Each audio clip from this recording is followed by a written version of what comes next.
In the battle of which city does what better, there's one topic some might say is simply undebatable. Who makes better pizza, New York or LA? New York, period. Brooklyn! Brooklyn, New York. You could get dollar slices in New York and it tastes so good. People from Brooklyn who go to LA, they always come back to New York to get the pizza here. It's really about the crust. It's gotta be 3/4 of an inch thick. There's something about the water. It's the sauce. Oh, it's the sauce. Well, one thing is certain. New Yorkers are not shy about their opinions or their pizza, especially one who regularly gives pizza tours around the Big Apple. Meet self-described New York pizza guy, Scott Weiner. Do you feel like there is a difference between LA and New York pizza? Because there definitely is a difference in taste. I feel, and I'm an LA girl. Definitely. The flour that a lot of people use in New York, it's not available in California. And really, technique is so much a part of it. LA's pizza is getting better, but it's just that New York has pizza as a built-in part of the culture. Yeah. It becomes the solution to so many problems. You're having a bad day? Pizza. You're having a good day? Celebrate with pizza. Yeah. Kid's birthday party? Pizza.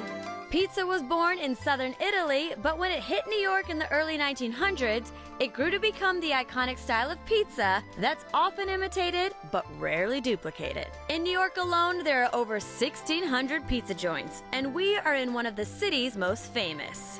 We're at Luigi's in Park Slope, Brooklyn, one of the classic gems of a pizzeria that's just like these places were when they opened in the 70s. And this one opened in 73. Still run by the same family that opened it back then and still doing pretty much everything the same way.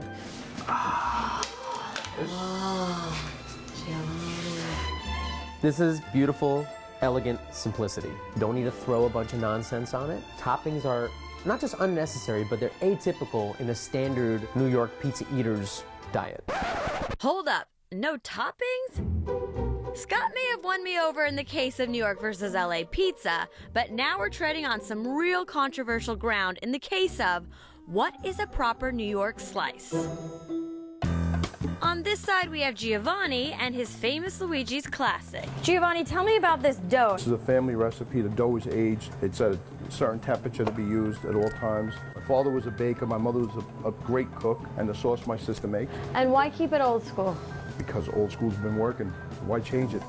And on the other side, we have husband and wife team Matt and Emily, representing the more progressive New York style from their neighboring Brooklyn spot, Emily and Clinton Hill. We use all organic flours, we use nice local tomatoes, we make our own mozzarella.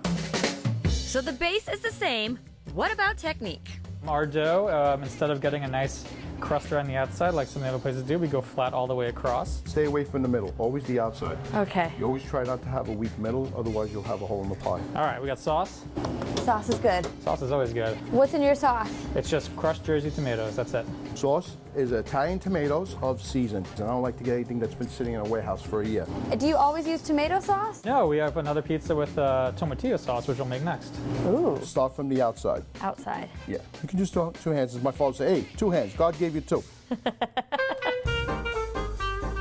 Do you ever limit what you put on your pizza? Not really. We don't want to top pizzas too heavily, so mostly the limit is just not too much stuff. For me, it's old school. This is the original pizza the way I know it and the way it's been served in New York for 100 years. It's dough, sauce, and cheese.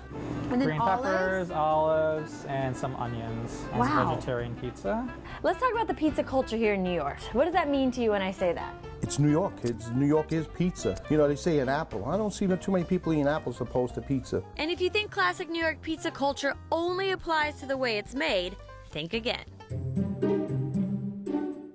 Okay. There you go. And We just... you're Do we do fork and knife here? How does this go? However you want. If you'd like to, yeah, there's no wrong way to do pizza. No knife and fork. No knife and fork. It's Brooklyn. index finger in the center. Give it a nice... quick flying V maneuver. If you were getting all this tip sag, then that would be a problem. But you get perfect architecture, and then No tip sag. holding it straight up is the vertical hold test to see if the cheese slides off. It'll tell you if your cheese to sauce ratio is off. Wow.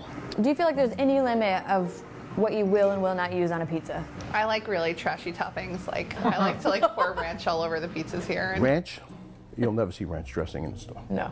New Yorkers are very calcified in what pizza should and shouldn't be. And we are sort of, as a restaurant, here to say that there is no right or wrong, just whatever tastes really good. I like it plain, man. This is delish. I wouldn't call it plain. That's like a derogatory term. Maybe I like it au natural. I like it au natural. But New Yorkers aren't too strict about their pizza, no. We're not too serious. Not at all. So no matter how you slice it, there's no denying when it comes to pizza, New York is king.